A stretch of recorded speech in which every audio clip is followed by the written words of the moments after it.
Hello दोस्तों, आप सभी का मेरे यूट्यूब चैनल हिंदी क्लासेस में स्वागत है। आज हम पढ़ेंगे राजेंद्र बाला घोष की कहानियाँ। उनकी दो कहानियाँ सिलेबस में लगी है। पहली है चंद्रदेव से मेरी बातें और दूसरी है दुलाई वाली।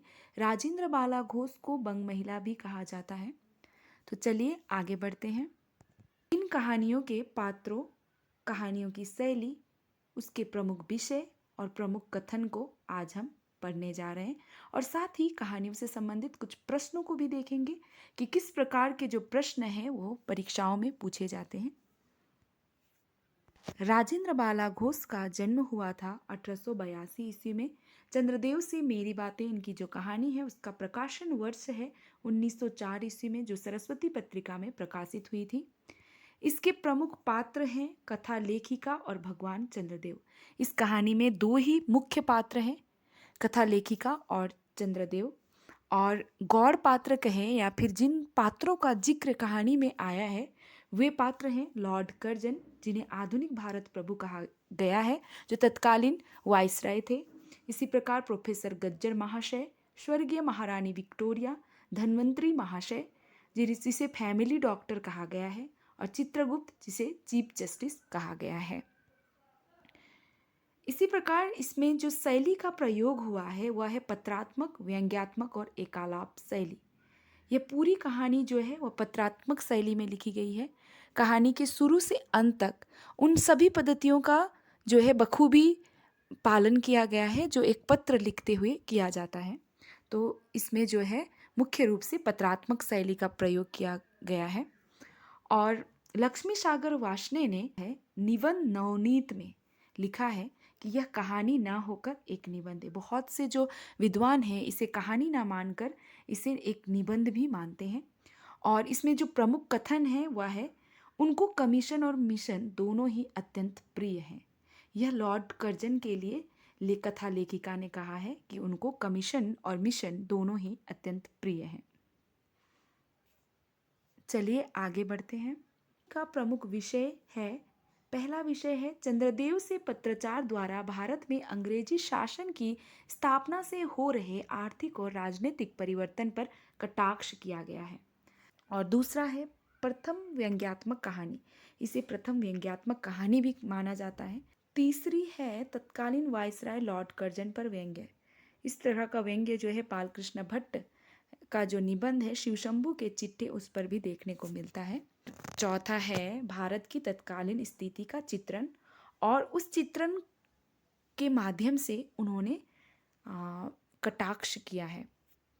जैसे पहला है प्लेग महामारी, जिसमें अंग्रेजी डॉक्टरों पर व्यंग्य किया गया है, उनकी चिकित्सा पद्धति पर व्यंग्य किया गया है, शिक्षा पद्धति पर व्यंग्य किया गया है, नारी की स्थिति को बिजली को माध्यम बनाकर बताया गया है कि जिस प्रकार बिजली जो है वो अर्थात इलेक्ट्रिसिटी जो है जिस तरह खतरनाक होती है, तो उसके साथ भी लोग खिलवाड़ करने लगे हैं जिस तरह एक स्त्री के साथ करते हैं।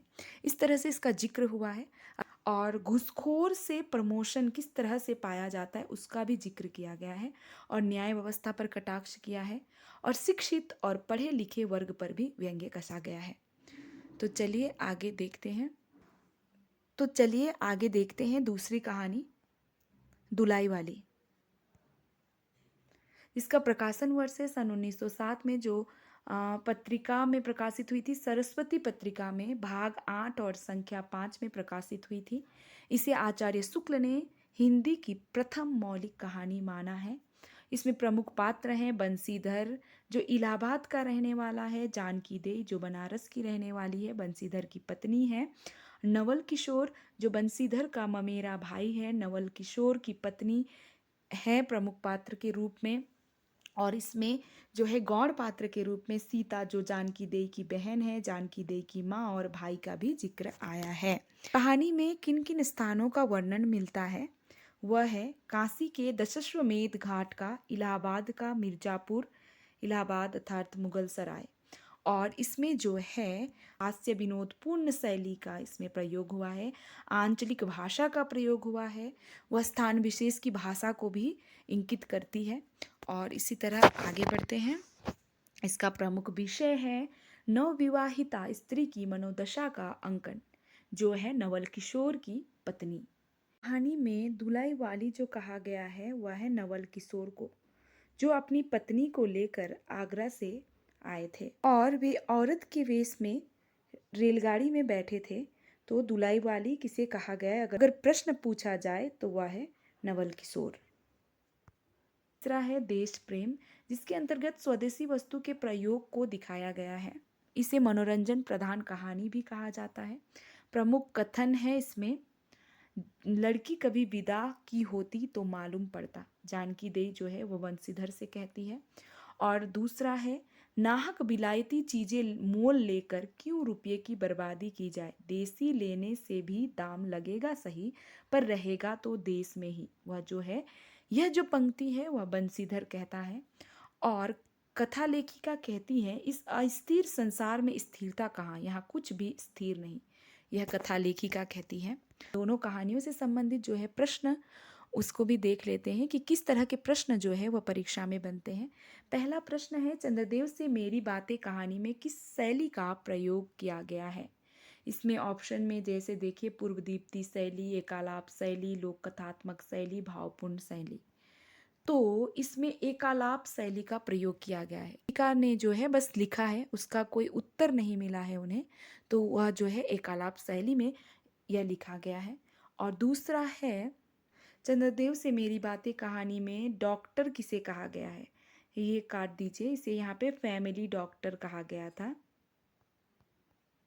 फैमिली डॉक्टर कहा गया था। तो वह है धन्वंतरी को। ठीक है। तो तीसरा प्रश्न है, चंद्रदेव से मेरी बातें कहानी के आधार पर कमीशन और मिशन दोनों किसे प्रिय है?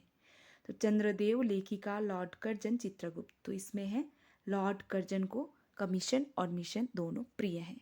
इसी तरह आगे देखते हैं।